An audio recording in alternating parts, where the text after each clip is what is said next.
급여가 스치듯 지나갑니다. 항상 12년째 전 그렇게 하고 있어요.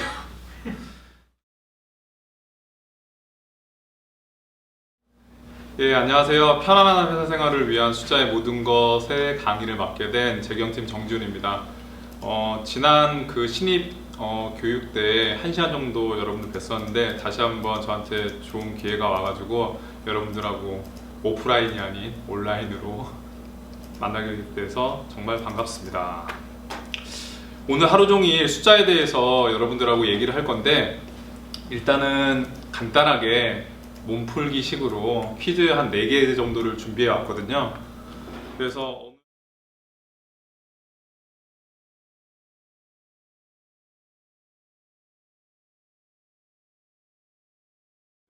자, 1번하고 2번 문제 답입니다. 자, 1번 문제의 답은 이렇고요. 여기 보이시죠? 이렇게 오른쪽으로 2의 배수가 다 되면서 밑으로는 9의 배수, 7의 배수, 5의 배수, 3의 배수.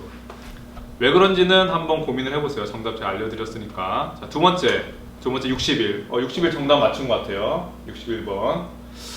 그리고 세 번째 문제는 정답이 6입니다. 6. 맞추신 분 계셨나요? 6?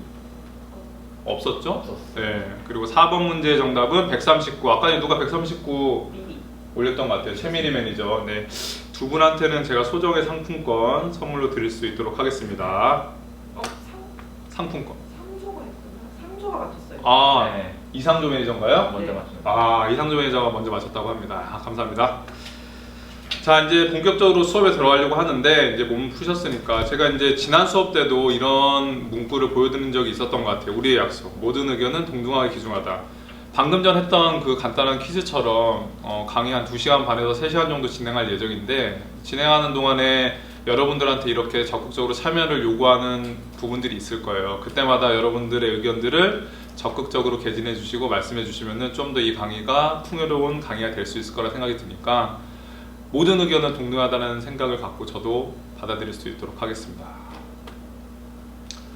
이 문제 기억나시나요? 지난 강의 때 제가 마지막 시간에 혹시라도 여러분들하고 다시 만나게 될 수 있는 기회가 있다면은 정답을 그때 알려드리겠습니다 라고 했던 부분인데, 정답을 바로 알려드릴게요. 이거는 문제를 한번 읽어볼게요. 작년 12월에 100만원을 주고 산 태블릿을 올해 1월에 친구한테 120만원에 팔았다고 합니다. 근데 그 친구가 당장 돈이 없어서 다음 달 2월에 급여를 받으면 너한테 줄게 라고 해서 실제 2월이 돼서 급여 날에 돈을 받은 다음에 120만원을 저한테 줬습니다. 자, 여기서 문제가 첫 번째, 이 거래에서 나의 수익은 얼마인가? 그리고 이 거래에서 비용은 얼마인가? 그리고 이 거래에서 수익은 1월인가 2월인가? 비용은 12월인가 1월인가가 이제 질문이었는데, 어제 제 와이프한테 이 질문을 한번 내봤어요. 그랬더니 1번 문제의 정답을 20만원이라고 하더라고요. 많은 분들이 20만원이라고 생각할 수도 있는 포인트예요. 근데 이제 정답을 이제 보면서 제가 설명을 드리겠습니다. 바로 정답을 알려드릴게요. 자, 이 거래에서 나의 수익은 얼마인가? 정답은 120만원이에요. 간단히 말씀드리면은 수익이라는 거는 저희가 흔히 얘기하는 매출입니다. 매출. 판매한 금액. 120만원에 팔았죠. 그래서 수익이 120만원이 난 거고, 100만원에 사왔죠? 그래서 100만원은 비용이 되는 거예요. 뭐 다르게 얘기하면 매출 원가일 수도 있습니다. 100만원짜리 상품을 사와서 저희가 120만원에 팔았습니다. 그러면 남는 금액은 20만원이죠. 그게 이익입니다. 회계에서 얘기하는 이익. 그래서 이 거래에서 나온 수익은 120만원이 되겠습니다. 그리고 다음 문제의 정답은 이 거래의 비용은 얼마인가? 방금 말씀드렸죠? 100만원. 그리고 이 거래에서 수익은 1월 수익인가 2월 수익인가? 정답부터 말씀드리면은 1월의 수익입니다. 1월의 수익.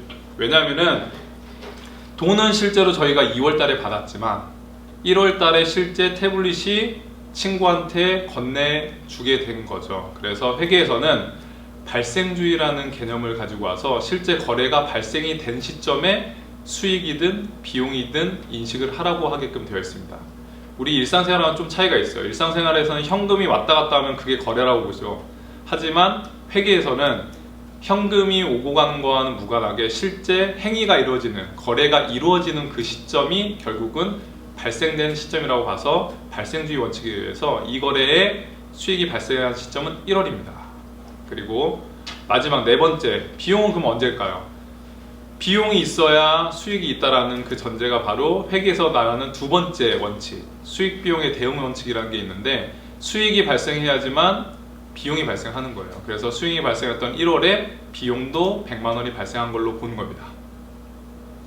이 네 가지 질문에서 제가 오늘 강의 2시간 반 동안 할 대부분의 내용들이 녹아들어다 있고, 이 제가 말씀드린 발생주의, 현금주의, 그리고 수익 비용의 대응의 원칙 정도만 알고 계시면은 회계를 전공하지 않은 분들도 어디 가서 아는 체 할 수 있는 아주 유용한 꿀팁이니까 이 정도 알고 계시면 될 것 같습니다.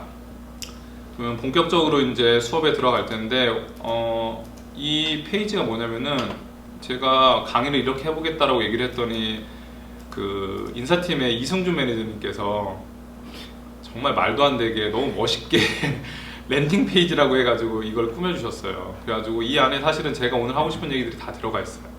그래서 요약을 해보면은 이번 시간에는 우리가 왜 회사 생활하는 데 있어서 숫자가 중요한지에 대해서 공감을 할 수 있는 시간을 한번 가져보려고 하고요.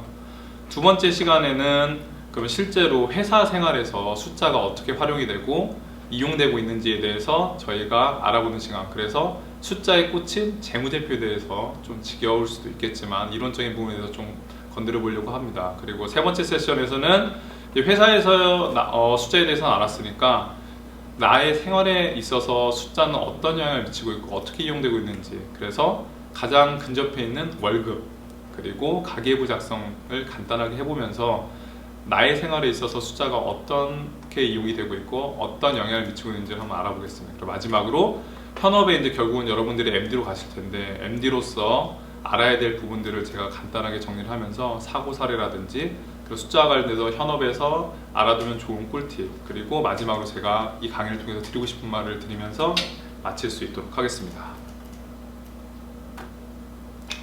자, 숫자의 중요성, 특히 회사 생활에서 숫자의 중요성에 대해서 이제 이번 시간에 얘기해 보려고 하는데, 일단 정리를 좀 해봤으면 좋겠어요. 저 강사가, 저 선배가 왜 이 앞에서 숫자가 계속 중요하다라고 강조를 하고 있는지 한번 여러분들도 한번 생각해 볼 시간을 가져보려고 하는데, 회사 생활에서 숫자가 중요하다고 저처럼 생각하셨던 분들, 지금까지 생각했던 분들은 그 생각을 한번 정리를 해보는 시간을 가졌으면 좋겠고요. 혹시 저처럼 회사 생활이나 아니면 일상생활에서 숫자가 별로 중요하다고 생각해 본 적이 한 번도 없으신 분들도 계실 수도 있어요. 하지만 그런 분들은 왜 저 선배가 저 앞에서 저렇게 숫자가 중요해라고 얘기하는지를 한번 고민을 해서 제 입장에서 저 사람이 왜 저렇게 얘기를 하고 있을까를 한번 생각해 보는 시간을 가졌으면 좋겠습니다. 제가 전 수업 때도 아마 이런 얘기를 말씀드렸던 것 같은데, 숫자라는 게 사실 멀리 있는 건 아니거든요. 이제 숫자, 이제 더 자세하게 얘기하면 회계라는 게 사실은 여러분들이 일상생활에서 하는 모든 행위들이 사실은 회계의 기초에 기반이 된다고 말씀을 드렸었는데, 근데 여러분들이 알지 못하는 이유는 뭐냐면은 회계 용어가 어색하기 때문에 매칭이 안 되는 거예요. 그거에 대해서. 그러다 보니까 내가 뭘 했는데 이게 왜 회계지? 라는 의구심이 들 수는 있지만, 그게 회계의 기초에 기반이 돼서 한다는 거는 명확한 사실이고, 이번 시간 또 한 2시간 반 세션도 있으니까 수업 끝날 때쯤에는 그게 내가 그래서 그런 거였구나 라는 생각이 들게끔 저도 최선을 한번 다해보겠습니다. 그래서 결국 회사 생활에서 많은 부분들이 숫자를 통해서 이루어질 수밖에 없고, 이는 숫자가 가지고 있는 매력인 목적, 적합성, 그리고 신뢰성, 그리고 비교 가능성 등의 요소 때문에 숫자가 거부할 수 없는 의사소통의 핵심 수단으로 이용될 수밖에 없다. 그렇기 때문에 회사 생활에서 숫자는 뗄래야 뗄 수 없는 거고, 인정하지 않을래야 않을 수 없는 중요한 의사소통의 수단이 될 수밖에 없습니다. 제가 지금 강조하고 있습니다. 숫자가 가지고 있는 매력이 뭐라고요? 목적, 적합성, 신뢰성, 비교 가능성. 자, 그러면은 숫자의 중요성에 대해서 여러분들 생각도 들어보고 그 다음에 이것저것 얘기를 해봤는데, 이제는 회사 생활에서 실제 그러면은 숫자의 꽃이라고 불리는 재무제표에 대해서 이제 알아볼 시간인데, 회사 생활에서 숫자가 중요하다는 거는 전 시간에 이제 저희가 나름 공감대를 형성했다고 저는 생각을 합니다. 그래서 이제 여러분들이 회사 생활에 있어서, 일상생활에 있어서 숫자가 중요한 거구나 라는 생각을 이제 가졌을 텐데, 그럼 실제로 회사 생활에서 숫자가 어떻게 활용되고 있고, 실제 재무제표는 어떻게 그려지고 어떻게 표현되는지를 한번 알아보는 시간을 갖도록 하겠습니다. 사실은 강의를 할 때 이 두 번째 세션이 제일 중요하지만 지루할 수 있다고 생각을 했거든요. 근데 다행스럽게도 시험이라는 게 있어서 시험 문제를 내기에는 이 이론적인 부분들이 가장 편하거든요, 사실은. 그래서 이번 시간에 시험 문제가 가장 많이 나올 것으로 생각이 됩니다. 그래서 여러분들 조금 졸릴 수도 있겠지만 집중해서 잘 들어주시면 좋겠습니다. 자, 먼저 재무제표의 종류 및 정의입니다. 저희가 흔히 얘기하는 재무제표의 종류에는 이렇게 나와 있는 5가지가 있습니다. 근데 저는 이 강의를 통해서 여러분들이 이 5가지를 다 아는 거는 욕심이라고 생각합니다. 그래서 현금흐름표, 자본변동표, 주석은 재무제표예요. 재무제표인데 여러분 기억 속에서 지우셔도 될 것 같습니다. 시험 문제에도 안 나오고 일상생활 하는 데 있어서, 회사 생활 하는 데 있어서 별로 중요하지 않아요. 하지만 재무상태표하고 손익계산서는 꼭 알고 가셨으면 좋겠습니다. 재무상태표는 여기 써져 있죠. 현재 회사의 건강 상태를 나타내는 표다. 이게 재무상태표라고 합니다. 그래서 현재라고 써져 있죠. 그래서 예를 들어서 오늘이 3월 13일이면은 3월 13일자로 딱 끊었을 때 나의 몸의 건강 상태를 보여주는 거예요. 여기서 얘기하는 거는 회사의 건강 상태를 보여주는 표다. 그래서 통상적으로 이렇게 3월 13일 기준으로 끊지는 않고 연말 기준으로 보통 끊어서 재무상태표를 작성합니다. 그래서 현재 나와 있는 최종 보고서는 2019년 12월 31일 기준 회사의 건강 상태를 나타낸 재무상태표가 나와 있어요. 근데 이제 저희는 이따가 2018년 기준 재무상태표를 한번 볼 겁니다.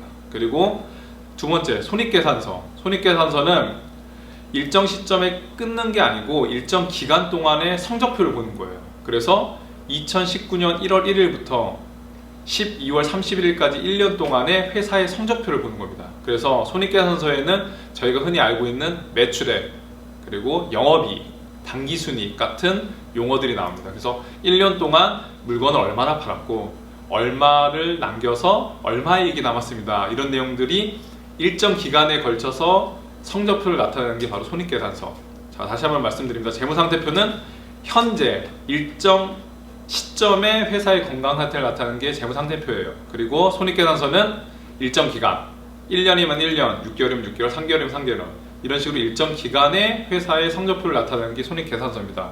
아셨죠? 자, 그러면 이제 재무제표가 갖고 있는 특징에 대해서 한번 알아볼게요. 제가 조금 전 숫자의 매력에 대해서도 한번 얘기하면서 언급을 했었는데 한 번 더 강조합니다.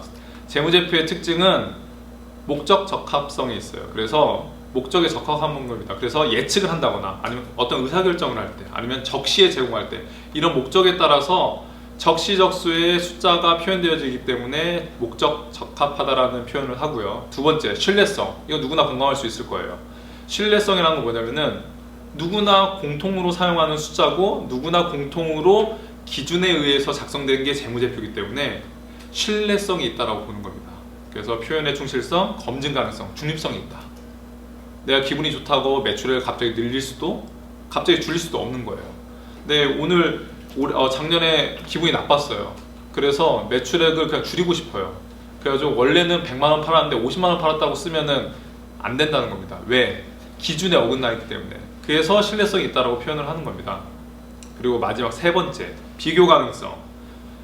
이것도 이제 재무제표가 갖고 있는 가장 큰 특징이고 매력 포인트라고 생각하는데, 숫자가 재무제표가 한 기수권만 있을 때는 약간 의미가 없어요. 근데 전년 대비, 그리고 전 분기 대비, 반기 대비 이렇게 비교를 했을 때 그 숫자가 나타내는 포인트, 임팩트는 훨씬 커집니다. 그래서 이거는 재무제표뿐만 아니고 일반 보고서 작성할 때도 마찬가지예요. 막연하게 제가 계속 설명드리지만 열심히 최선을 다했습니다 보다는 올해 성과를 잘 냈습니다 이렇게 말을 하는 게 보다는 올해 매출액은 150만큼 했습니다. 전년엔 100만큼 했는데 올해는 150을 해서 전년 대비 50이나 더 했습니다 라고 표현을 했을 때 그 150이라는 숫자가 의미가 있어지는 거지, 단순하게 150 했어요 라든지 열심히 했어요 라고 표현하는 거는 의미가 떨어질 수 있다. 그래서 재무제표의 특징은 목적 적합성, 신뢰성, 비교 가능성, 이 세 가지입니다. 그 중에서 저는 가장 큰 매력은 신뢰성이라고 생각해요. 신뢰성. 시험 문제 나올 수 있을 것 같아요. 신뢰성. 기억하셔야 됩니다. 신뢰성.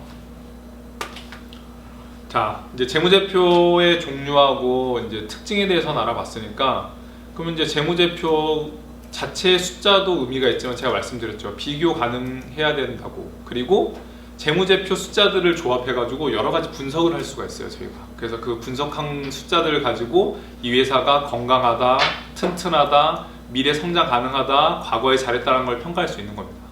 그래서 이 재무제표 분석이 여러 가지 이렇게 막 써놓긴 했는데 결국은 재무제표 분석이라는 거는 실제로 여러분들이 예를 들면 여러분들의 재무제표를 분석하게 된다 그러면은 은행에 예를 들어서 대출을 받으러 간다, 아파트 담보대출을 받으러 간다든지 신용대출을 받으러 갈 거예요. 그러면은 신용평가라는 걸 하게끔 되어 있어요.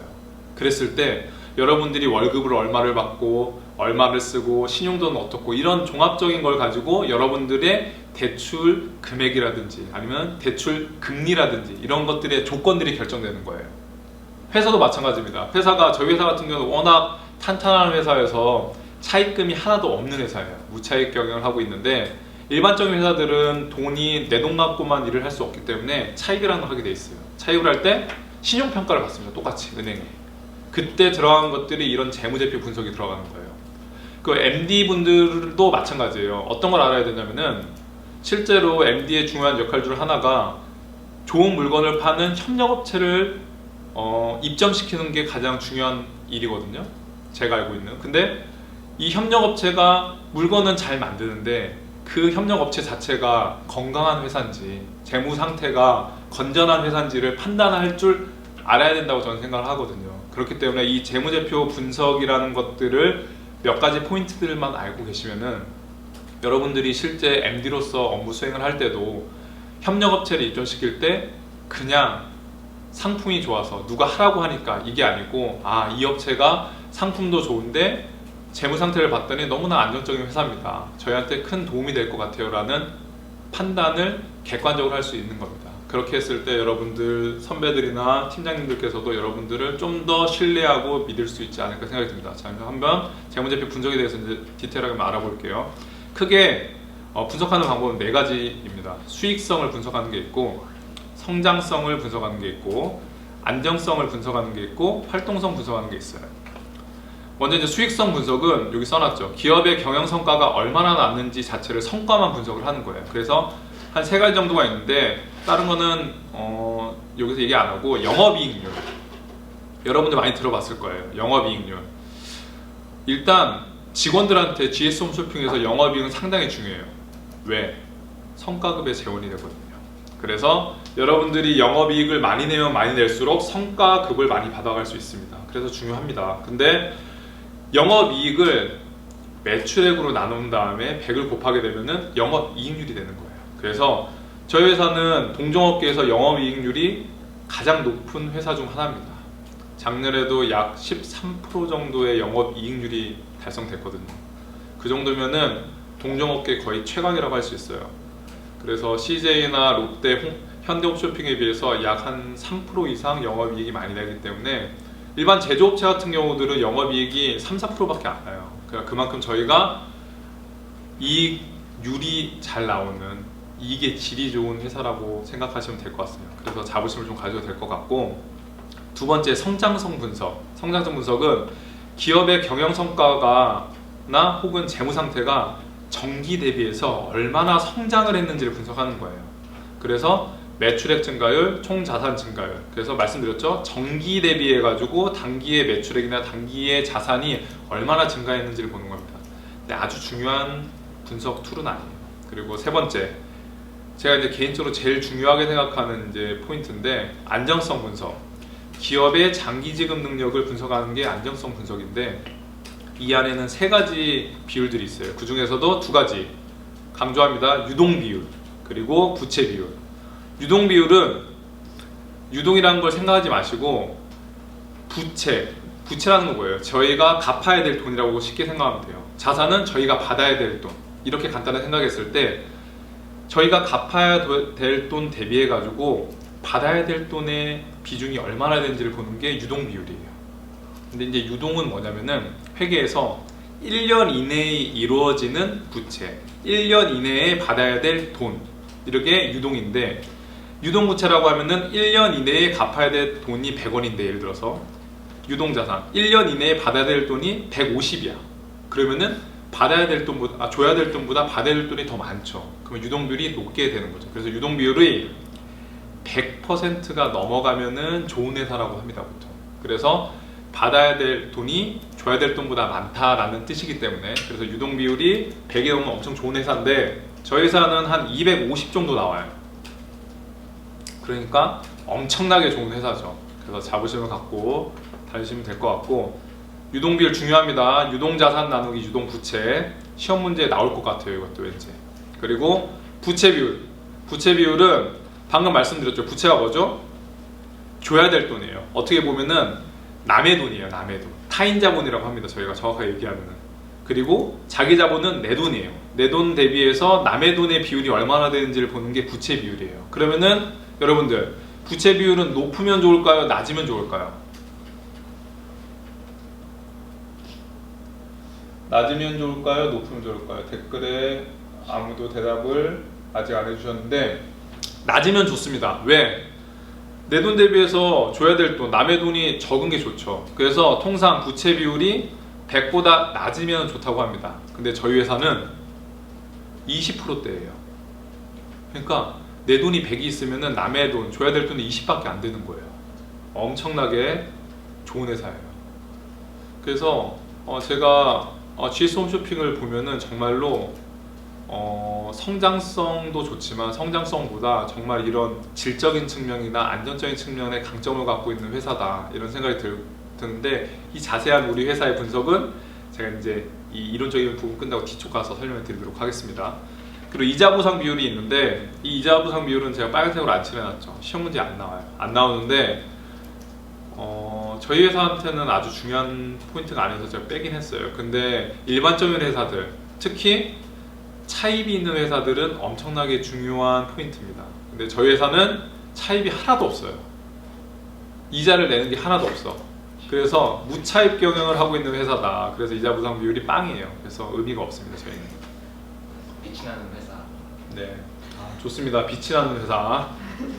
자, 마지막으로 활동성 분석이에요. 특정 자산의 운용이 효율적으로 수행되는지를 분석하는 게 이제 활동성 분석인데, 이제 세 가지 정도 이제 큰 테마가 있는데, 그 중에서 총자산 회전율은 제외하고 재고자산 회전율하고 매출채권 회전율이 중요해요.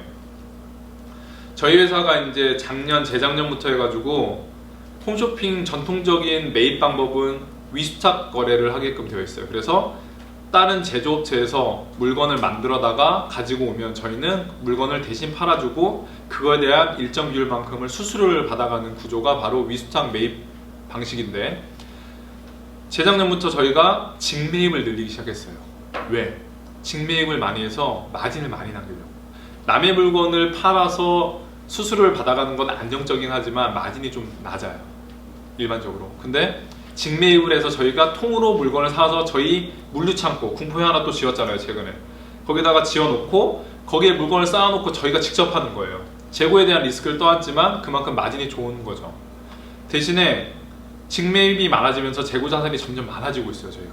그러다 보니까 재고자산의 회전이 얼마나 빨리 되냐가 저희한테 상당히 중요한 포인트가 되는 회전율이고, 두 번째로 매출채권 회전율이라는 게 있는데, 이건 뭐냐면은 우리가 물건을 팔고 나서 채권이 얼마나 빨리 회전이 되냐는 걸 보는 거예요. 회전율이 높으면 높을수록 좋을까요? 낮으면 낮을수록 좋을까요? 정답을 말씀드리면 높으면 높을수록 좋습니다.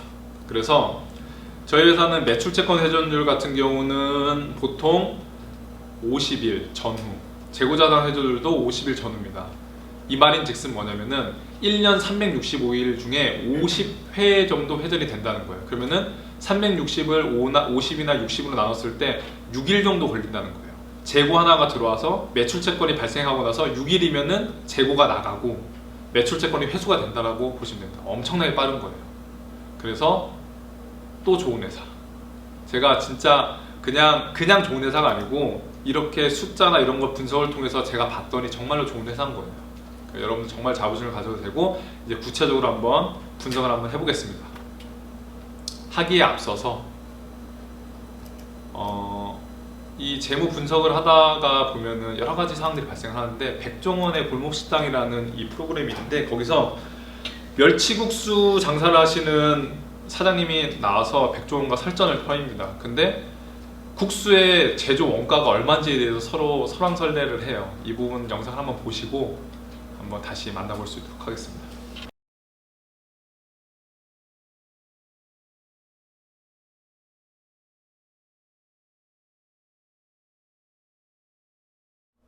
일단 그거예요. 한 그릇을 팔면은 얼마 이익이 났는지를 정확하게 알아야지 여러분들이 목표를 설정할 수 있고 그 목표를 달성할 수 있을지를 알 수가 있거든요. 근데 열심히 해서는 안 되거든요. 열심히 하는 게 중요한 게 아니고 열심히 하는 것보다 어떻게 효율적으로 하냐가 중요하다는 겁니다. 그래서 이런 숫자에 관련된 원가를 정확하게 파악하지 못하면은 여러분들이 아무리 열심히 물건을 갖다가 팔아도 이익이 안 날 수도 있고 오히려 손실이 날 수도 있어요. 그렇기 때문에 이런 기본적인 원가 분석이나 계산하는 방법에 대해서 치밀해 할 필요가 있고 열심히 하는 것보다 어떻게 하냐가 중요하다.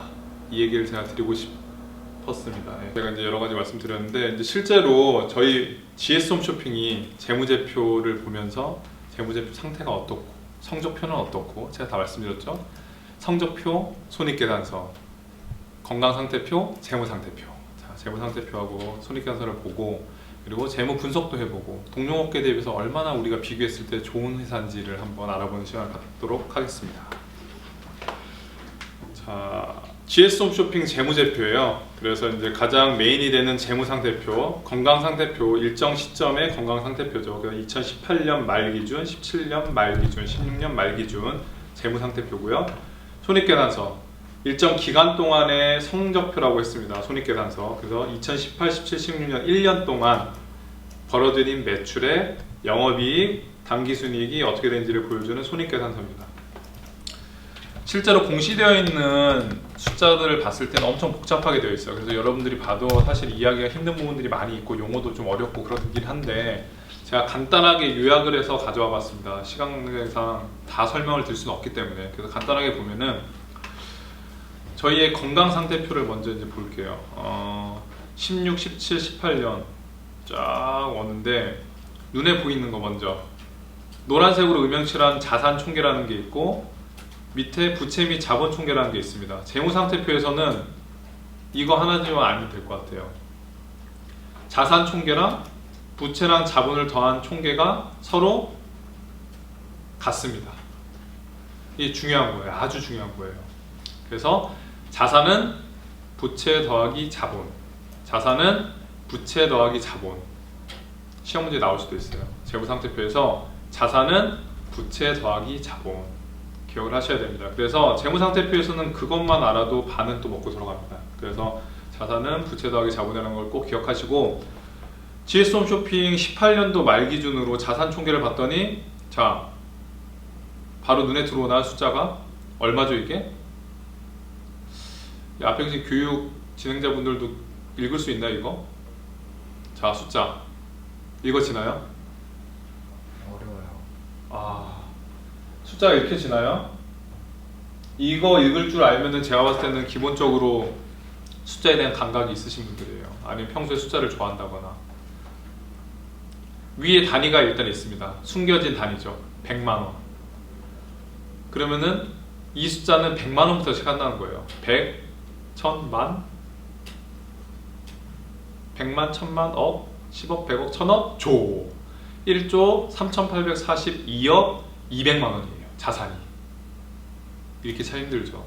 그래서 이따가 제가 설명을 한 번 더 드리긴 할 텐데 그래서 항상 이런 숫자가 나와 있는 보고서를 볼 때는 위에 오른쪽에 항상 단위라는 게 들어갑니다.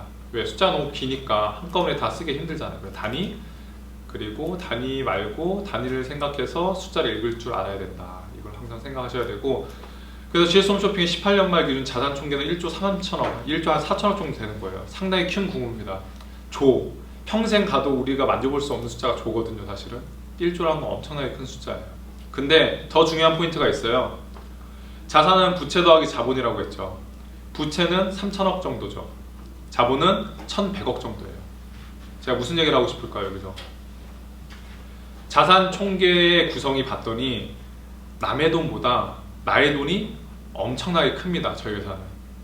그렇기 때문에 아주 안정적인 회사에 다니고 있다라고 생각하셔도 무리가 전혀 없는 거예요. 근데 18년도에만 그랬냐? 아니에요. 16년, 17년도에도 항상 자본이 훨씬 컸어요. 그리고 더 고무적인 거는 점점 자본이 늘어나고 있죠. 자본이 늘어난다는 거는 뭐냐면은 결국 1년 동안 계속 이익이 나서 이익이 자꾸 내 돈으로 쌓인다는 거예요. 1년 동안 돈을 열심히 벌어가지고 오른쪽에 보이면 단기 순이익을 내면 이 단기 순이익은 이債務상태표에 있는 잉여금 안에 숫자에 꽂히게 됩니다. 그래서 이익이 나면 계속 자본이 늘어나는 거예요. 그러니까 좋은 회사는 연이 지나면 지날수록 잉여금, 자본금이 점점 늘어나는 거예요. 자본 총계가. 그래서 GS 홈쇼핑의 재무 상태는 아주 건강하다라고 한마디로 표현할 수 있겠습니다. 이해가 다 되시나요? 자, 그러면 손익계산서 한번 볼게요. 손익계산서 16, 17, 18년도를 봤는데 매출액은 살짝 줄어들었다가 늘어났어요. 이거 한번 다시 읽어볼까요? 이거 18년도 매출액 1조 735억 1,400만 원이에요. 매출액이 엄청나게 큰 숫자입니다. 매출액 규모로만 따졌을 때 저희 회사가 동종업계에서 탑 2 정도 되는 것 같아요. CJ가 합병을 하면서 매출 규모가 상당히 늘어나서 CJ 오쇼핑에 비해서 조금 떨어지긴 하지만 매출액 수준은 전체 2위 정도 된다. 그리고 영업이익은 1373억 3700만 원을 벌었어요. 영업활동을 통해서 1400억 정도가 번 겁니다. 엄청나게 큰 숫자거든요. 사실은 영업이익률이 13% 정도 된다 그랬죠. 그러면은 어떤 업계를 막론하고 14% 정도, 13% 정도의 영업이익률을 달성하는 곳은 거의 없다고 보시면 돼요. 그만큼 저희가 매출도 잘하지만 판매도 잘하지만 질적으로도 상당히 멋있게 장사를 하고 있다, 이렇게 보면 될 것 같아요. 그리고 더 고무적인 건 뭐냐면은 물건을 파는 가격 매출 원가보다 판매관리비, 우리 직원들한테 돈을 많이 주고 있어요. 급여, 성과급, 뭐 임원급여도 포함되어 있긴 하지만 어찌됐든 간에 그래서 영업이익도 많이 나고 세금도 그래서 많이 냅니다. 돈을 많이 버니까. 그러니까 나라에서도 좋아해요, 저희 회사를. 왜? 돈도 많이 벌면서 세금도 열심히 내주고 있으니까. 그래서 단기순이익도 1200억 정도 납니다. 엄청나게 좋은 회사 맞습니다. 우량한 회사고. 자, 다음 GS 홈쇼핑 재무제표를 한번 분석을 간단히 해볼게요. 앞에서 제가 이론적으로 다 설명을 드렸었죠. 여러 가지 지표들을 다 말씀드렸었는데 중요한 것만 몇 개 볼게요. 수익성 지표에서는 뭐가 중요하다 그랬죠? 아까 전에 영업이익률. 영업이익률은 어떻게 본다 그랬어요? 영업이익을 매출액으로 나눠서 곱하기 100을 한다 그랬어요. 그래서 18년도와 17년도만 비교를 해보면 한 0.9% 정도 줄었습니다. 속상한 일이죠, 사실은. 근데 제가 전에 강의를 했을 때 이 말씀 드렸을 거예요. 저희의 쇼핑을 하는 패턴 자체가 예전에 케이블 TV 방송을 보면서 전화로 하던 시대는 이제 지났죠. 그래서 모바일로 전환되면서 모바일 사업을 하다 보면은 결국은 마진율은 떨어질 수밖에 없어요. 많이 파는 대신에 이익률은 좀 떨어질 수밖에 없기 때문에 어쩔 수 없는 현상이다, 아주 자연스러운 현상이다, 이렇게 이해를 해야지 저희가 잘 못 팔아서 이렇게 됐다, 이렇게 해석할 필요는 없을 것 같아요. 저희만 그런 게 아니니까. 그리고 성장성 지표는 별로 중요하지 않기 때문에 넘어가고, 안정성 지표, 제가 중요한 지표라고 말씀드렸죠. 유동비율, 부채비율. 유동비율은 뭐라 그랬어요? 1년 이내에 갚아야 될 돈, 남한테 줄 돈에 비해서 내가 받아야 될 돈의 비율이 어떻게 되는지를 보는 거예요. 저희 회사 2018년도에 아까 말씀드렸죠, 250%예요. 그러니까 줘야 될 돈이 100이면은 받아야 될 돈이 250이에요. 엄청나게 좋은 회사 맞습니다. 그리고 부채비율. 부채비율은 뭐예요? 자본, 내 돈분의 남의 돈 비율이 얼마나 되는지를 보는 거예요. 그러면 이게 높을수록 좋아요, 낮을수록 좋아요? 낮을수록 좋죠. 그래서 보통 100보다 낮으면 좋다고 합니다. 근데 저희 회사는 26.6%였어요. 18년도에.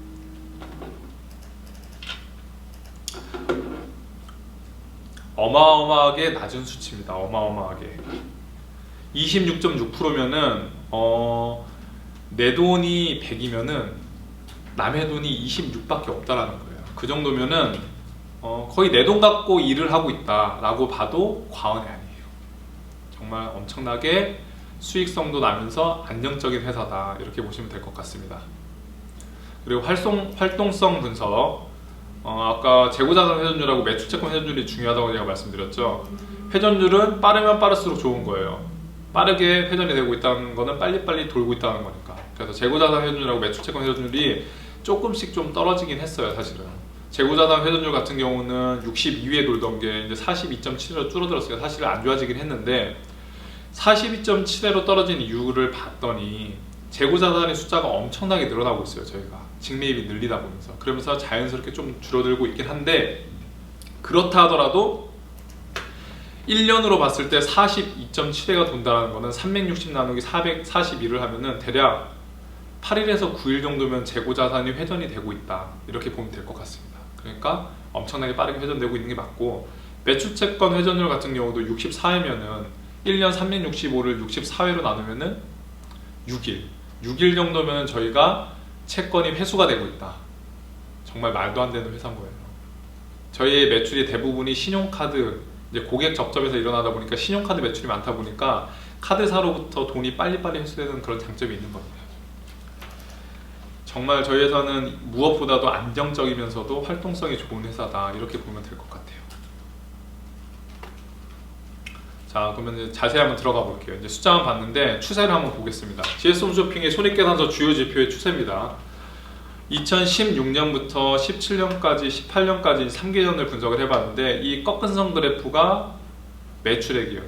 매출액은 조금 떨어졌다가 올라갔죠. 하지만 옆에도 써놨지만 최근 3년간 GS홈쇼핑의 매출액 규모는 크게 변동이 없고 안정세를 유지하고 있다라고 보면 될 것 같아요. 그래서 매출액 자체는 크게 변동이 없지만, 왜냐하면 홈쇼핑 업종 자체가 이제는 성장하는 단계는 지났고 거의 안정화 단계에 있기 때문에 사실은 엄청나게 성장을 할 수 있는 여지는 크게 있지 않은 상황이 맞습니다. 그렇기 때문에 저희가 매출액을 유지하는 게 잘하고 있는 거지, 매출액이 오르지 않는다고 못하고 있다, 이렇게 볼 필요는 없을 것 같아요. 반면에 저희가 이제 영업이익하고 당기순이익이 아까도 중요하다고 말씀드렸어요. 영업이익은 이제 저희 성과급 재원이기 때문에 중요하고, 당기순이익도 마찬가지예요. 저희 세금의 재원이 되는 거 사실은. 근데 눈에 보이는 건 뭐냐면은 당기순이익이 엄청나게 18년도에 늘었어요. 지금 1200억 정도예요. 970억이었던 게 1200억으로 늘었습니다. 이건 뭐냐면은 영업이익과 당기순이익 사이에 아까 보면은 영업의 수익이라는 것들이 들어가는데, 영업 외적으로 일어난 수익, 저희는 홈쇼핑업을 하고 있지만 홈쇼핑업, 전통적인 홈쇼핑업을 제외하고도 여러 가지 일들을 하고 있어요. 그래서 여기 써놨지만 스타트업 업체라든지 아니면 벤처 업체 같은 데다가 직접 지분 투자를 한다거나 아니면 간접적으로 펀드를 통해서 투자를 한다거나 이런 식으로 직간접 투자를 하고 있습니다. 그게 우리의 전통적인 홈쇼핑업은 아니지만 저희가 여러 가지 신사업을 발굴하려고 노력을 하고 있는 거예요. 그러다 보니까 그쪽에서 실제로 수익이 이끌어내지고 있어요, 지금. 그러다 보니까 영업의 수익이 엄청나게 늘고 있어요. 그러면서 당기순이익의 성장세가 두드러지고 있습니다. 그래서 저희가 이제 GS 홈쇼핑 자체가 전통적인 홈쇼핑업에만 치중하지 않고 일정 부분에 있어서는 저희가 신성장 동력을 찾기 위해서 열심히 노력을 하고 있다, 이렇게 보시면 될 것 같습니다. 자, 이제 우리 회사 자체를 비교해 봤으니까 이제는 동종업계랑 한번 재무제표를 분석을 해볼게요. 먼저 수익성 부분에서 한번 보겠습니다. 18년도 매출액이랑 영업이익을 동종업계 빅4라고 흔히 불리는 홈쇼핑사를 비교를 해봤어요. 딱 봤더니 저희 매출액은 아까 말씀드린 대로 CJ 오쇼핑에 비해서 조금 떨어집니다. 어깨 2 정도 돼요. 하지만 영업이익률이 12.79%입니다. 엄청나게 좋은 거예요. 옆에 써놨습니다. GS 홈쇼핑의 양적인 측면을 나타내는 매출액 규모에서는 CJ 오쇼핑에 비해서 다소 적지만, 질적인 측면을 나타내는 영업이익률 측면에서는 동종업계에서 가장 높은 수치를 보이고 있다. 그래서 질적으로 저희가 상당히 좋은 회사를 다니고 있다고 생각하시면 될 것 같아요. 그리고 다음 취급액입니다. 유통업계에서 가장 중요하게 보는 포인트 자체가 매출액 규모, 회계기준상 나오는 매출액 규모보다는 사실은 아직까지 전통적으로 취급액이라는 걸 중요하게 생각해요. 제가 전 강의 때 취급액에 대해서 간단하게 설명드렸는데, 취급액이 뭐냐면은 거래된 상품 가격의 총액, 그러니까 판매된 금액을 취급액이라고 그래요. 예를 들어서 노트북을 저희가 한 대 팔았어요. 그러면 노트북을 만든 LG전자나 삼성전자에서 200만원짜리를 팔았다고 치면은 그 중에 저희는 200만원에 다 매출로 가져가는 게 아니고 그 중에 수수료율만큼이, 예를 들어서 20만원이면 20만원만 저희 매출로 가져갑니다. 근데 200만원이 취급액이 되는 거예요. 그런 것들 합친 금액이 저희 전체 취급액이 되는데 어마어마합니다. 저희 걸 보면은 GS 홈쇼핑이 파란색인데 최근 4개년치를 갖고 와봤어요. 점점점 늘어나고 있는데 18년도에는 4조 2,480억 원어치의 취급을 했습니다. 상품을. 동종업계 원탑이에요. 원탑. 그만큼 저희의 영향력이 있고 엄청나게 많은 상품들이 저희 회사를 이용해서 판매되어지고 있다. 채널들 중에서 가장 매력 있는 채널이다. 이렇게 보시면 될 것 같아요.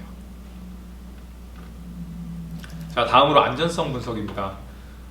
제가 계속 강조하고 있는 유동 비율하고 부채 비율을 갖고 와봤는데 GS 홈쇼핑의 유동 비율은 230%대에서 50%대를 유지하고 있어요. 엄청나게 높은 수치예요. 100%만 넘어도 좋은 회사라 그랬는데 대부분의 홈쇼핑 회사들이 100%를 넘고 있네요. 그러니까 다 좋은 회사예요. 사실은 유동비율이 아주 안정적이다.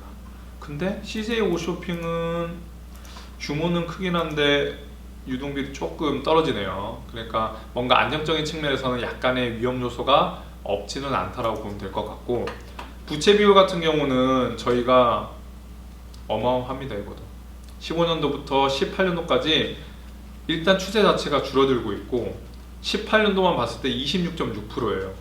그러면은 동종업계랑 비교를 해봐도 거의 현대홈쇼핑하고 둘이서 거의 쌍벽을 이루고 있다고 보면 될 것 같아요.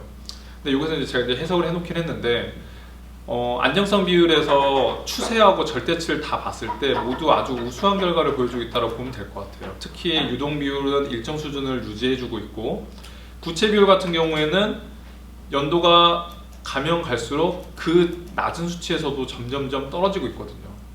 추세라는 것도 엄청나게 그 의미가 있는 숫자인 거거든요. 그래서 여러분들 정말 안전성적인 부분에서 GS 홈쇼핑은 정말 재무적으로 많이 건강하고 안전하다 이렇게 보는 게 객관적으로 봐도 맞습니다. 자, 제가 이제 좀 전까지 재무제표, GS 홈쇼핑의 재무제표를 간단하게 보여드리고 숫자 자체적으로 분석도 한번 해드리고 그다음에 동종업계 대비해서 우리의 상태가 어떤지에 대해서 비교 분석을 해드렸는데 회사 생활에 대한 이제 숫자에 관련된 거는 대부분 이제 정리를 해드린 것 같아요. 근데 실제 회사 생활을 하시다가 보면은 숫자 하나가 잘못됐을 때 엄청나게 큰 사건이 터질 수 있는 일들이 무궁무진하게 많습니다. 그래서 숫자와 관련된 사건 사고와 관련된 영상 2가지 정도를 제가 이제 시청을 해달라고 요청을 드릴 거거든요. 그래서 지금 윤빈나 매니저님께서 댓글로 링크를 걸어 드리면은 2가지를 약 한 5분 정도 될 것 같거든요. 다 합치면은 2가지 정도를 시청하고 다시 한번 얘기할 수 있도록 하겠습니다.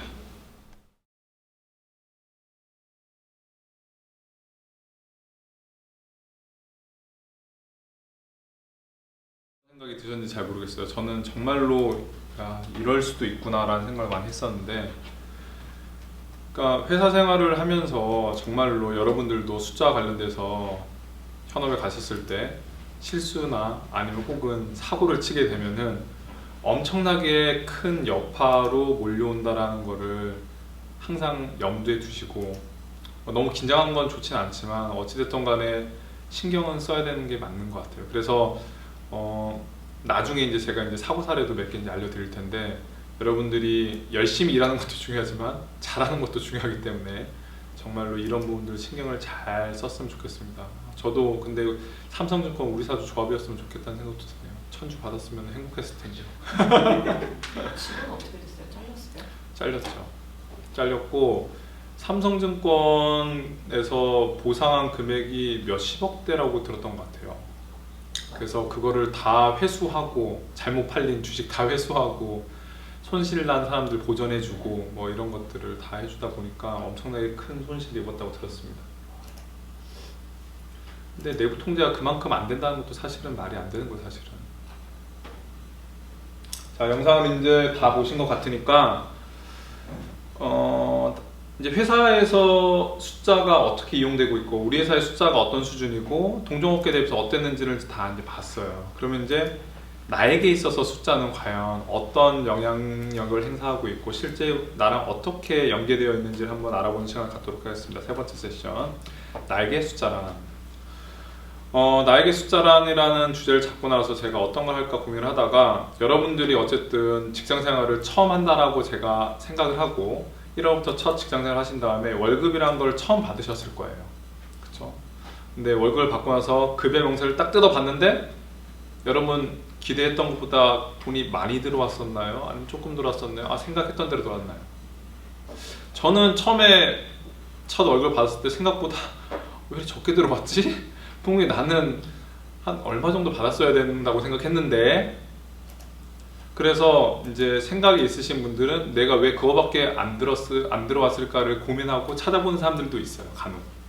근데 대부분의 사람들은 뭐 알아서 잘 계산해 줬겠지 라고 넘어가는 게 대부분입니다. 그리고 어느 누구도 왜 이렇게 나오는지 설명해주는 선배도 인사팀 담당자도 없어요. 그냥 본인만 그냥 왜 이거밖에 안 들어오지? 이상한데 사기당했나? 뭐 이 정도만 생각을 하는 겁니다. 그래서 여러분들한테 그래도 급여 받으셨는데 왜 급여가 그 정도밖에 안 나왔는지, 대부분 그 정도밖에 안 나오셨을 거니까 그 정도밖에 안 나왔는지를 한번 뜯어보려고 제가 한번 급여 명세도 뜯어보기라는 걸 한번 만들어봤습니다. 여기 보시면은 우리 EHR에 들어가면은 급여 지급 내역을 보게 되면은 이런 형태로 생겨 좀 다른데, 제가 이제 편집을 했기 때문에 지급 항목이라는 게 있고 공제 항목이라는 게 있고 지급 합계 공제 합계가 있고, 요건 안 나와 있는데 실지급액이 나옵니다.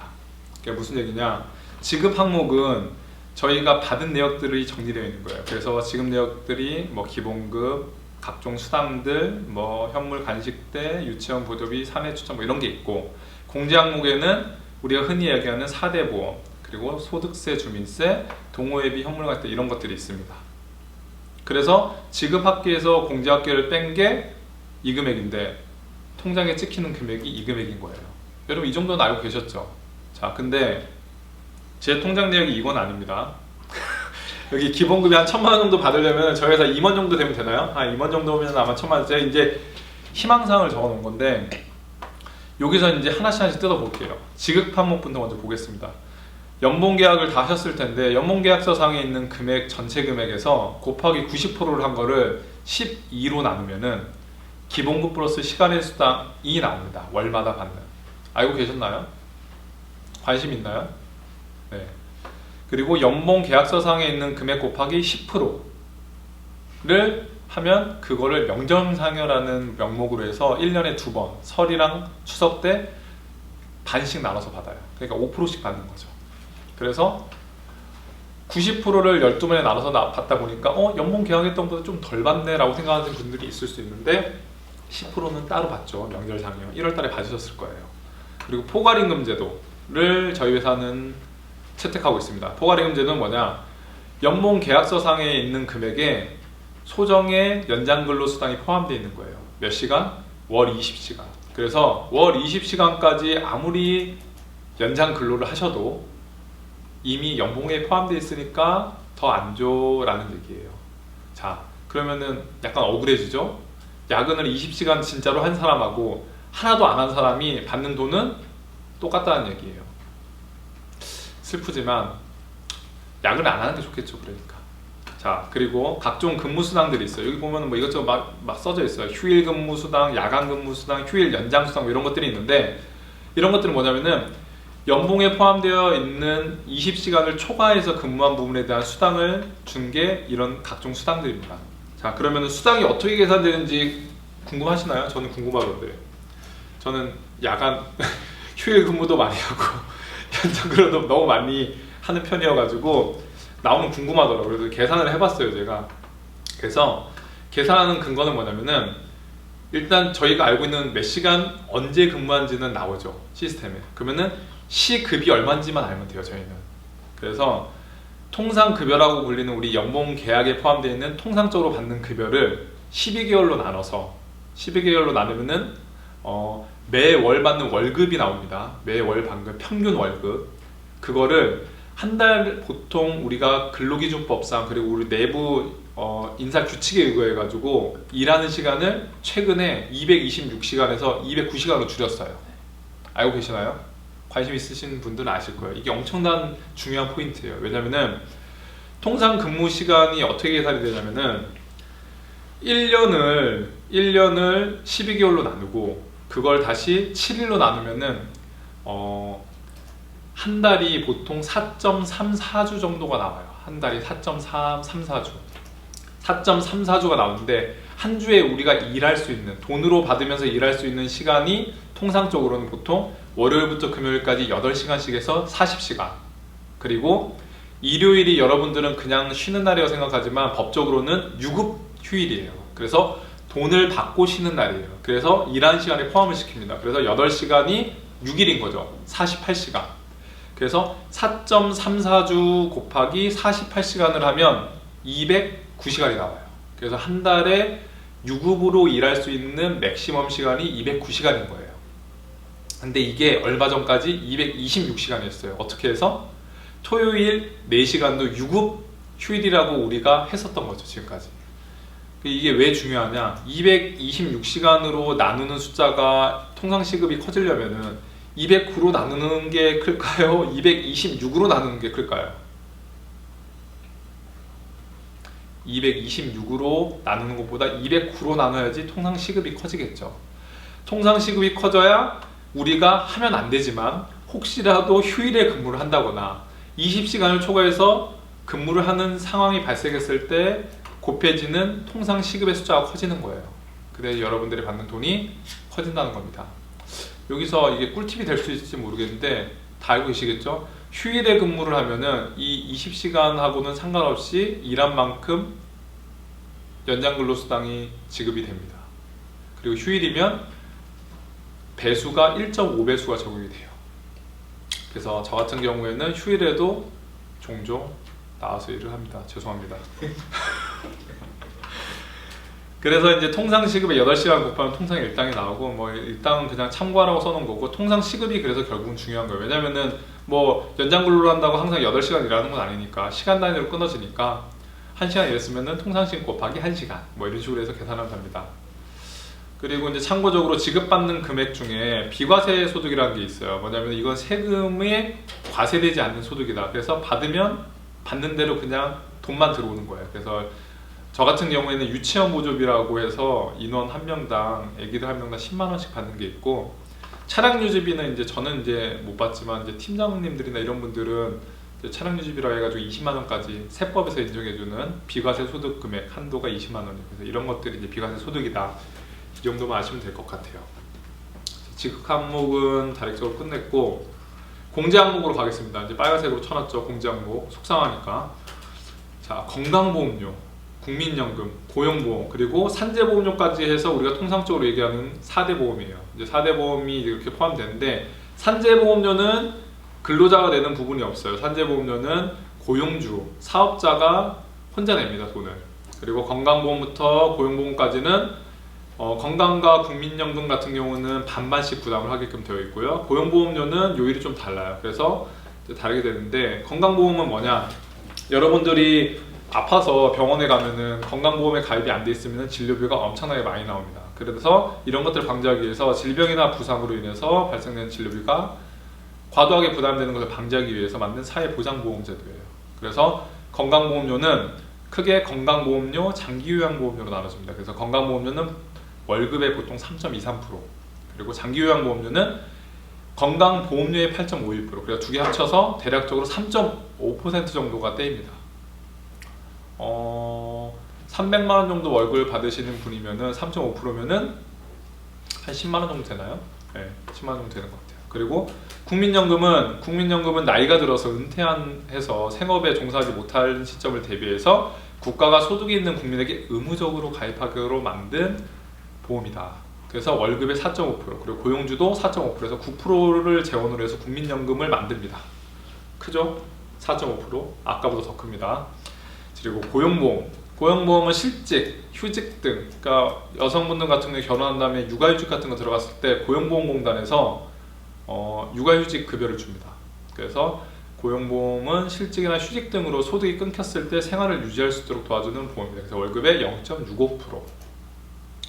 그리고 소득세는 뭐냐? 여러분들이 월급 받으면 세금을 내야 돼요. 소득세라는 걸 내야 되는데 매달 내는 세금은 국세청에서 고시하는 근로소득 간이세액표라는 게 있어요. 그래서 얼마 월급 받았는데 내가 부양하는 가족 수가 몇 명이야 라는 것만 입력을 하면은 세금이 딱 떼어지게 세팅이 되어 있어요. 간이로. 그래서 매달 그 간이세액표에 의거해서 뗍니다. 그리고 지방소득세는 그 소득세 10%만 떼요.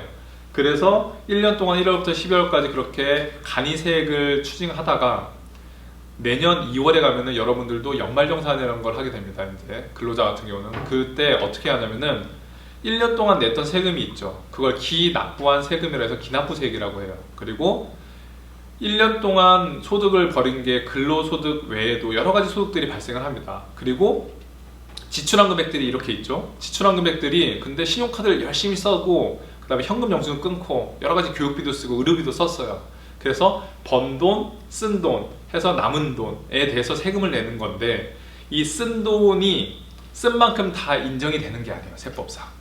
그래서 신용카드로 예를 들어서 내가 연봉이 3천만 원인데 신용카드로 3천만 원을 썼어요. 예를 들어 그렇게 쓸 수 있거든요. 빚내서 쓸 수 있죠. 예를 들어서. 근데 그 3천만 원을 다 인정 못 받습니다. 그래서 3천만 원 중에 너는 세법상 1,000만 원만 인정돼. 2천만 원은 너 썼지만 쓴 게 아니야. 그래서 여러분의 이익은 3천만 원 마이너스 1,000만 원이 돼서 2천만 원의 이익이 나는 겁니다. 그래서 2천만 원에 대해서 세금을 계산을 하는 거예요. 그런 세법의 그런 인정해주는 범위나 이런 것들을 가지고 계산하는 절차가 연말정산이에요. 연말정산을 통해서 여러분들의 결정되는 세액이 발생이 됩니다. 그러면은 결정된 세액, 기존에 1년 동안 냈던 기납부세액을 비교를 해서 결정세액 대비해서 기납부세액이 많으면 세금이 더 추징이 되는 거고 기납부세액이 더 많았다 결정세액보다 그러면은 환급을 받는 거예요. 그래서 어떤 사람들은 13번째 월급이라고 하고 어떤 사람들은 13번째 뭐 지출이라고 합니다. 그렇게 하기 때문에 연말정산이 참 중요해요. 중요한데 전략적으로 접근을 해야 됩니다. 그래서 제 개인적으로 봤을 때는 직장 선배로서 이렇게 인생 선배로서 말씀드리면은 아까 말씀드렸죠.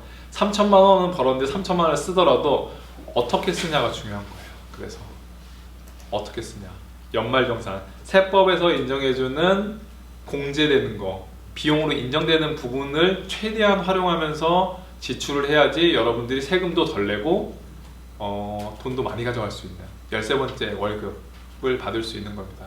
예를 들어서 뭐 여기서 제가 뭐 상품을 소개하기는 좀 그렇지만 연금 저축보험이라든지 아니면 IRP 계좌 이런 걸 만들어 가지고 연간 한도 금액 뭐 700만 원까지 되니까 그런 거 가입하면은 뭐 근로소득의 수준에 따라서 한 50만 원 정도 세액이 공제가 돼요. 예를 들어서 똑같은 돈을 700만 원을 썼는데 신용카드로 그냥 술 먹는데 700만 원 쓴 사람하고 700만 원을 그렇게 저축성 보험에다가 넣은 사람하고 비교를 했을 때 저축성 보험은 내 돈 유지하면서 그거에 대해서 세금까지 환급받는 혜택이 있는 거예요. 700만 원 열심히 돈 나갔죠? 근데 700만 원에 대해서 세금 인정 하나도 못 받아요. 700만 원 돈도 나갔는데 세금도 또 내야 돼. 그러니까 어떻게 쓰냐가 중요하다. 제가 이제 월급쟁이 생활을 이제 12년, 만 12년 정도 했는데 보니까 월급을 늘리는 거는 엄청 어려워요. 하지만 지출을 바꾸는 거는 여러분들이 할 수 있습니다. 노력하면은. 그러니까 사회초년생 때 지금 이 시점 때 여러분들 정말 준비해가지고 잘 공부해서 하면은 정말로 멋지게 월급쟁이 생활을 할 수 있습니다. 자, 이렇게 해가지고 설명을 드리긴 했는데 이렇게 하다 보니까 여러분들이 받는 돈이 좀 줄어드는 거예요. 참 슬프죠? 그래서 연봉 그 월급쟁이들의 급여를 뭐라고 통상 얘기하냐면 유리지갑이라는 표현을 씁니다. 유리지갑이라는 표현. 안이 다 보인다고. 너 돈 얼마 받는지 다 아니까 세금 다 떼가는 겁니다. 참 슬프죠? 그래서 이제 뒤에 참고로 제가 근로소득 간이세액표라는 걸 붙여놨는데 이제 간단히 설명드리면은 300만 원을 받는 월급을 받았으면은 부양가족이 한 명이다. 그러면은 84,850원을 떼겠다라고 정해놓은 거예요. 이렇게. 이런 조건표에 의거해가지고 세금이 떼이는 겁니다. 그럼 부양가족이 많으면 많을수록 세금은 안 낼 수도 있겠네요. 그러니까 여러분들 300만 원보다 많이 받으니까 제가 한 400만 원짜리 만들어놨어요. 잘못 만들긴 했는데 어쨌든 대략 그래서 4대 보험이랑 소득세를 합쳐갖고 월 급여의 15% 정도가 세금 및 4대 보험료로 나갑니다. 꽤 큰 숫자예요. 이 시점에서 여러분들한테 유리지갑이어서 이런 노래 하나 틀어드리고 싶은데 알려나 모르겠는데 이수영의 스치듯한요. 영화 파이란 OST인데 급여가 스치듯 지나갑니다. 항상 12년째 전 그렇게 하고 있어요. 여러분들 거를 하나하나 보면서 제가 좀 리뷰를 해드리면 좋은데 시간 관계상 그렇게는 못 해드리고 제가 나중에 따로 보겠습니다. 구글 닥스 가가지고 제가 따로 보고 제 거를 한번 분석을 해봤어요. 여러분들이랑 똑같이 1월 24일 3일에 월급 받고 나서 1월달 거. 그 다음에 이 카드 덱은 뭐냐면은 법인카드 사용한 비용 중에 회사 비용 처리한 것들이 있거든요. 그것들은 회사에서 돈이 입금이 추가로 더 들어온 겁니다. 23만원 정도. 그래서 참고적으로 말씀드리면은 개인형 법인카드를 다 신청하셨는지 모르겠는데 신청하고 나면은 결제일이 17일이래요 매월. 그래가지고 17일 오전에서 오후 중에 돈이 입금이 됩니다. 카드 결제되고. 그래서 이렇게 해서 저 받은 돈은 무려 1,100만원 정도 많이 받았죠. 매달 이렇게 받고 싶네요. 네. 그리고 지출 내역 보겠습니다.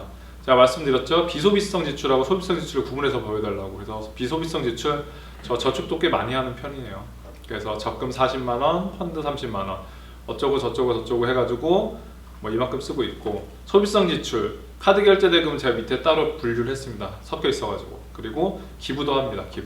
기부도 하고, 보육비로 저희 장모님이 아기가 둘 있는데 보육비로 큰 돈 못 드리고 60만원 정도만 드리고 있습니다.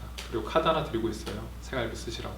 네. 그리고 대출이자로 130만원 정도가 나오고 있습니다. 네. 아파트는 은행하고 공동 소유하고 있다고 보시면 됩니다. 그리고 체육활동비, 제가 요즘에 골프에 빠져가지고 골프 연습한다고 이것저것 돈 좀 썼고, 상가관리비가 나가고 있어요. 상가관리비. 상가도 조그만 거 하나 가지고 있습니다. 그리고 카드 결제 되면 이렇게 돼가지고 730만원 정도를 썼습니다. 자 그러면은 1,100만원을 벌어가지고 700만원 정도 썼으니까 한 400만원 정도 남았네요. 남은 돈 어디에 있을까요? 그러면은 네, 현금으로 갖고 있습니다. 예금으로. 근데 그냥 놀리면 안 되니까 제가 그래서 이걸 가지고 재무제표를 그려봤어요. 재무제표. 여러분들한테 다 그리게 하고 싶었는데 시간 관계상 제가 제 걸 갖고 한번 그려봤습니다. 자, 제가 번 돈은 아까 전에 1,100만원이었어요. 원래 1,100만원이었는데 매출은 1,100만원 좀 안 되죠? 차이 내역은 뭐냐면은 좀 디테일인데, 여기서 받았던 팀원한테 받은 24만 5천원하고 카드 대금 23만원은 사실 여기서 카드로 썼던 금액에서 차감되는 금액이요.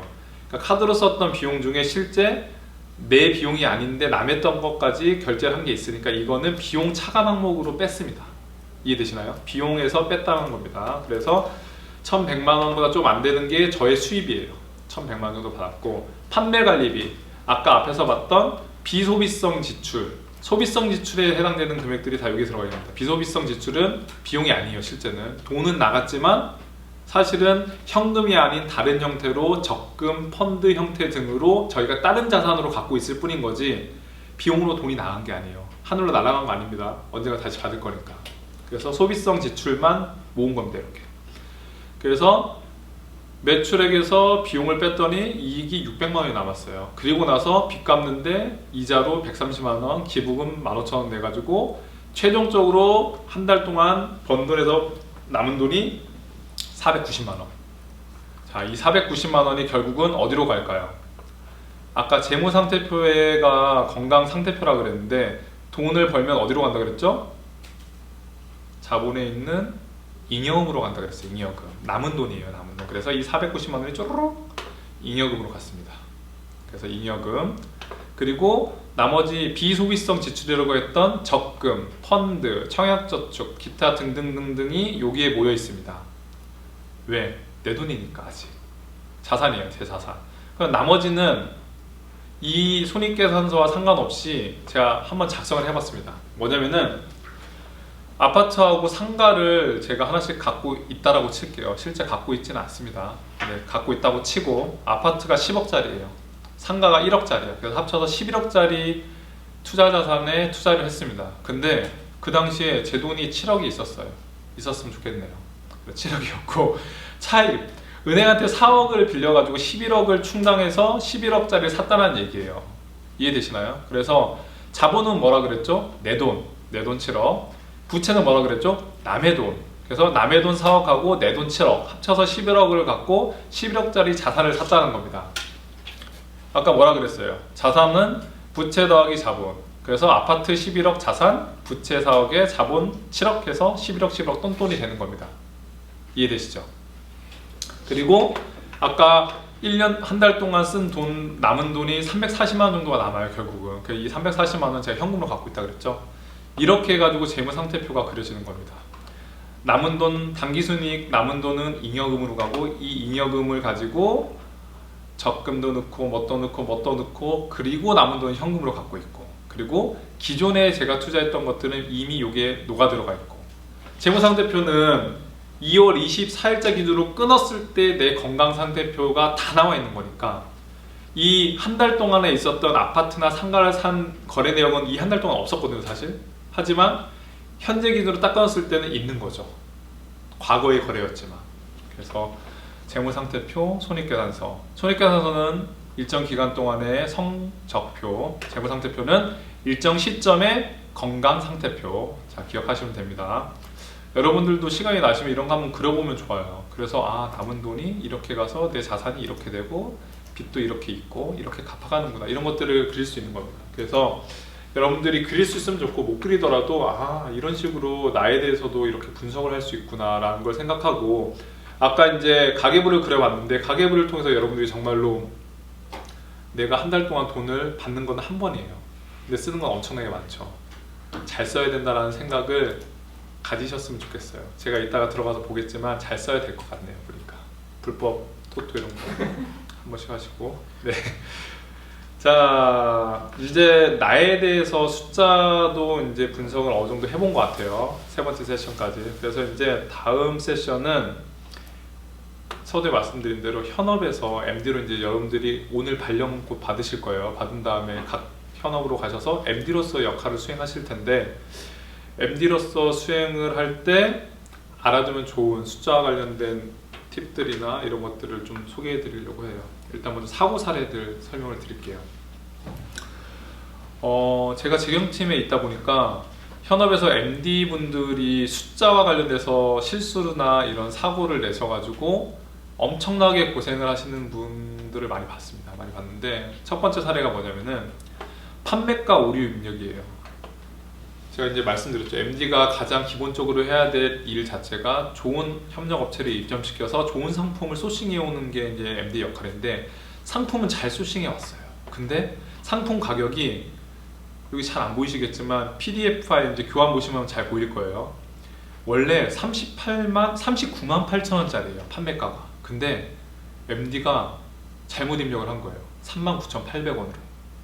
그래서 고객들이 이 상품이 39,800원으로 노출이 됐습니다. 홈페이지에. 그랬더니 난리가 난 거죠. 이야, 완전 최고다. 이거 무조건 사야 된다. 그래서 주문이 폭주하기 시작합니다. 갑자기 알람이 뜨죠? 주문이 폭주한다고. 이럴 상품이 아닌데, 비싼 상품인데. 그래가지고 알람이 떴는데도 협력업체 담당자는 별일 아니라 생각하고 계속 넘겨버립니다. 확인하고 넘기다 보니까 결국은 주문이 127건이나 나왔어요. 그 찰나에 한 10분도 되지 않는 찰나였을 거야. 그래서 결국은 어떤 사단이 났냐면은 127건이 카드 결제가 다 이루어져 버린 거예요. 그래서 일일이 고객들한테 전화를 해가지고 결제하신 거 이거 잘못 결제된 겁니다. 취소하셔야 됩니다. 죄송합니다. 여러분들 이 가격이 원래 39만 8천 원짜리인데 39,800원 잘못 기재가 돼서 저희가 실수를 한 겁니다. 이거에 대한 보상은 제가 적립금을 얼마 해드릴게요. 대신에 결제는 취소하고 다시 결제해 주시던지 만약에 너무 비싸서 안 사실 거면 안 사셔도 됩니다. 이런 아웃바운드를 다 보내서 콜센터에서 다 전화해서 일일이 127명한테 전화를 해서 다 해야 되고 그 사고를 친 MD는 경위서라는 걸 써가지고 이런 사건이 발생해서 이렇게 돼서 이런 조치를 취했고 앞으로는 조심하겠습니다. 이런 것들을 유관팀들한테 다 알려드리면서 이런 후속 조치를 다 취하는 일들이 발생했습니다. 실제로 상품의 판매가를 오류 입력하 0을 하나 빼고 입력하는 경우가 진짜 한두 달에 한 번씩은 꼭 일어나는 것 같아요. 그래서 이제 우리가 이제 자체적으로 이제 그 검증 절차를 거치려고 어떤 걸 걸어놨냐면은 네이버에서 동일한 상품을 조회했을 때 조회 가격의 범위 안에 들어가지 않는 판매가가 입력되면은 입력이 안 되게끔 했는데 네이버 가격의 범위가 천차만별이에요. 말도 안 돼. 뭐 막 이 가격이 몇천 원에 팔 수도 있다라고 써져 있는 거예요. 그러다 보니까 거기서 필터가 안 된 거예요. 그래서 이런 사건들이 발생을 한 적이 있고 꽤 많이 발생합니다. 단순한 실수긴 한데 여러분들이 진짜 현업에 가서 충분히 닥칠 수 있는 실수니까 꼭 이것만큼은 실수하지 않도록 숫자 입력할 때는 신중을 기해야 될 것 같고, 두 번째 사례, 이거는 판매가는 잘 입력을 했는데 판매 가능한 재고 수량을 잘못 입력한 거예요. 특가를 우리가 내놨어요. 10,000원에. 엄청 싸죠? 그러니까 사람들이 또 신나게 주문을 했습니다. 근데 주문 가능 수량이 99개로 재고를 확보해놨었는데 999개로 입력을 한 거예요. 재고도 없는데 판매가 이루어진 거예요. 또 난리가 났죠. 그래서 또 콜센터에서 아웃바운드를 통해서 주문하신 고객들한테 연락을 취해서 재고가 잘못 입력돼서 어쩌고 저쩌고 해서 주문이 취소돼야 될 것 같습니다. 죄송합니다. 적립금 또 보내드릴게요. 이러면서 총 주문된 1035건 중 품절로 인해서 주문을 받지 못한 건수가 810건이 된 거예요. 일부 이제 건들은 대체로 대체 상품으로 이제 대체되기도 했는데, 이게 간단한 문제거든요. 사실은 신경 쪽만 썼으면은 99개로 입력을 했어야 되는데 999개로 입력한 거예요. 그래서 협력업체 담당자도 놓친 거고 현업 MD도 놓친 거고 팀장도 놓친 거고 다 놓친 거예요. 사실은 이게 상품이 여러 개 있다 보니까 그런 부분들을 관가해서 뒷단에서 여러 사람들이 정말 고생 아닌 고생을 하면서 아쉬운 소리 해야 되고 죄송합니다, 앞으로 잘하겠습니다, 이런 일들을 한 일들이 발생한 건데, 이런 기본적인 것들을 놓치지 않도록 여러분들 좀 주의를 기울였으면 좋겠고, 마지막으로 메인 유형을 오류 입력하는 경우가 있어요. 이거는 이제 사고 사례가 자주 있지는 않은데 대부분 매입 유형이 저희는 위수탁 거래 혹은 특약, 완전 매입, 그리고 여기 안 써져 있지만 뭐 조건부 매입, 이런 이제 4가지 형태가 있는데, 이 매입 유형을 입력하는 거에 따라서 뒷단에 협력사하고의 정상 금액이 달라지고 연결되어 있는 세금계산서의 발행 금액도 달라지게 돼 있어요. 그래서 상품 마스터에서 매입 유형을 선택할 때는 꼭 한 번 더 확인을 해가지고 입력을 해야지, 대부분 이제 선배 MD들이 복사해서 붙여넣기를 많이 하거든요. 그러다가 보면은 실수합니다. 절대 실수하니까 실수하게 나면은 뒷감당은 정말 힘들어져요. 아주 간단한 문제 같지만 큰 문제를 발생하니까 꼭 가서 다시 한번 이거 교환 보면서 이런 일들이 있었을 땐 절대로 난 실수하지 말아야지 라는 생각을 가졌으면 좋겠습니다. 아시겠죠? 자, 그 다음에 숫자와 관련된 소소하지만 강력한 팁이라고 해서 제가 한 4가지 정도 준비를 했는데, 첫 번째, 아까 전에 숫자와 관련된 보고서들을 보면서 제가 한번 숫자를 한번 읽어보라고 아마 저기 윤미나 매니저한테도 한번 물어보고 여기 MD분들한테도 제가 여쭤봤었죠. 읽기가 쉽지 않아요. 생각보다 연습되어 있지 않으면. 저희 나라 숫자는 사실은 세 자리마다 콤마를 찍게끔 되어 있죠. 그래서 03개 콤마, 03개 콤마, 03개 콤마, 03개 콤마, 이렇게 세 자리마다 찍는데 숫자를 읽어보면은 사실은 좀 매칭이 안 돼요. 왜냐면은 숫자 0이 3개일 때는 1,000원이죠. 6개일 때는 100만 원, 9개일 때는 10억, 12개일 때는 조입니다. 1조. 근데 1,000원, 그리고 만원, 그리고 억원, 조원으로 했을 때는 공이 4개마다 붙어야 돼요. 원래는 사실은 4자리씩 끊어야지 맞습니다. 저희가 옛날에는 사실은 그래서 공이 4자리마다 끊겼었어요. 원래는. 근데 4자리마다 끊다 보니까 다른 나라랑 우리끼리 얘기할 때는 말이 잘 통했었는데, 다른 나라랑 얘기를 하다 보니까 다른 나라들은 다 3자리마다 끊는 거예요. 영어로 따지면은 100만 원이면은 1,000원이면 사우전, 100만 원이면 밀리언, 그리고 빌리언, 트릴리언, 이렇게 해가지고 3자리마다 끊는 거예요. 단위 자체가.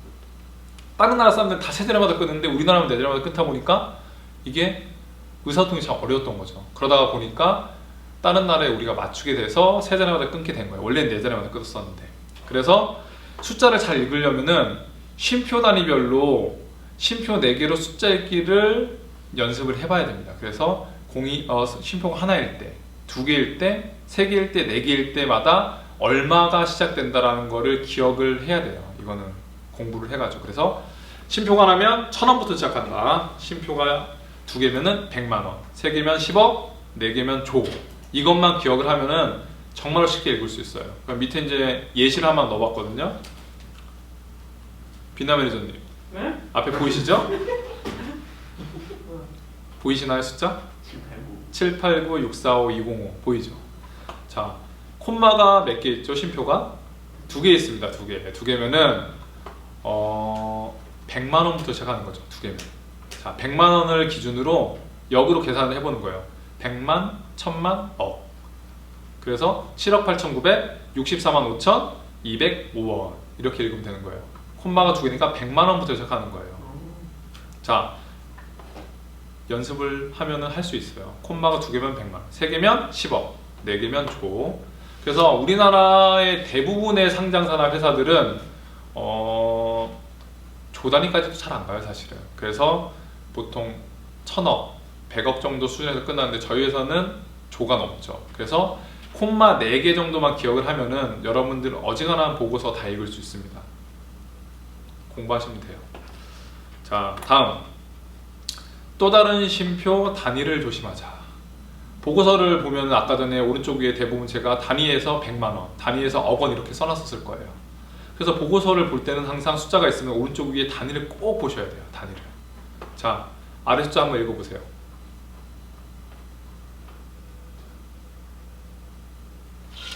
쉽게 읽어지나요?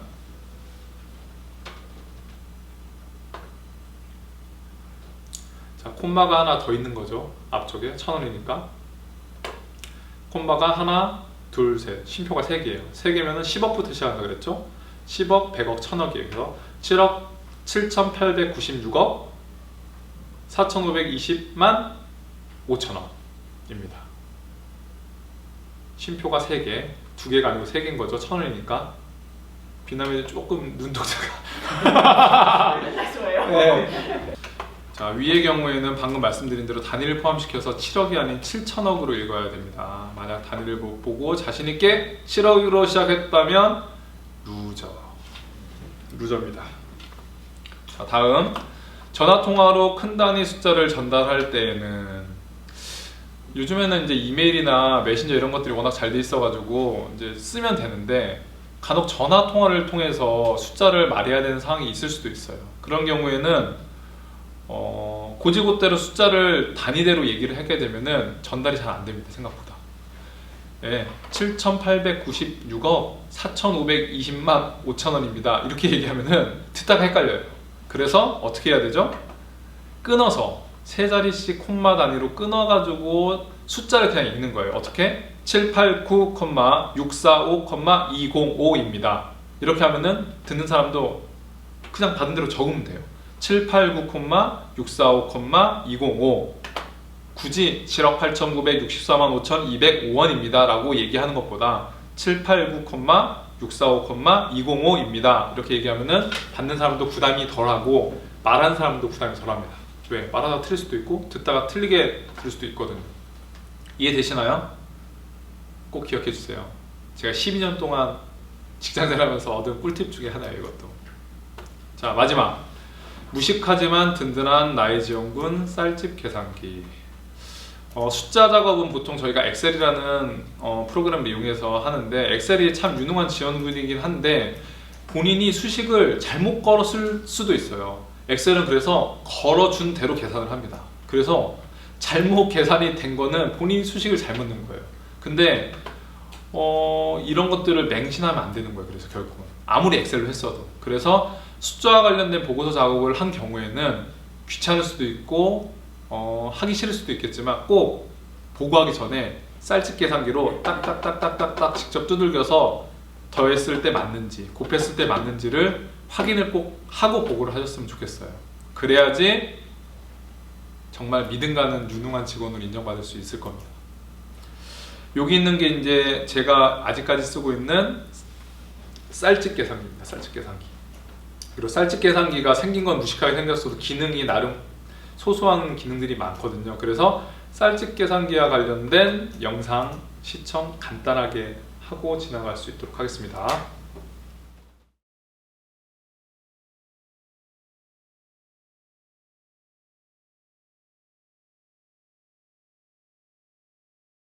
그리고 요즘에 이제 그 스마트폰이나 아니면은 저기 뭐 이런 것들을 통해 가지고 계산기 기능이 있으니까 그걸로 두들기면 잘 두들겨지는데요 라고 말하는 분들도 있을 수 있어요. 편하니까. 근데 실제로 한번 두들겨 보세요. 잘 안 눌러져 생각보다. 쌀집 계산기가 짱입니다 진짜. 회사 생활에서 분명 숫자가 중요한 거는 여러분들도 분명히 공감하고 인정할 수 있는 내용이라고 생각을 해요. 그리고 나의 생활에 있어서도 숫자가 정말로 밀접하게 연관이 있다라는 거를 이번 기회를 통해서 다시 한번 느끼는 시간이 됐으면 좋겠고, 결국은 인생에서 숫자라는 거는 여러분들이랑 뗄래야 뗄 수 없는 아주 매력 넘치는 의사소통의 한 수단이라고 저는 생각하기 때문에 이번 강의가 뭐 짧으면 짧고 길면 길다고 할 수 있었는데 정말 숫자에 대해서 정말 다시 한번 생각해 볼 수 있는 좋은 계기가 됐으면 좋겠고, 특히 회사 생활하는 데 있어서 여러분들이 정말로 숫자를 멀리하기보다는 숫자를 조금이라도 즐길 수 있는 그런 여러분이 되셨으면 좋겠다는 생각이고, 마지막으로 정말 마지막으로 그 아까 전에 어느 분이 이제 댓글에다 그런 얘기도 하셨는데, 그 드라마 미생에서 안영애라는 그 강소라 배우가 저기 회계팀장하고 대화를 나누는 장면이 있어요. 그 장면을 보면 아마 제가 하고 싶은 얘기를 다시 한번 공감할 수 있는 시간이 될 것 같습니다. 마지막으로 그 영상 보고 마칠 수 있도록 하겠습니다.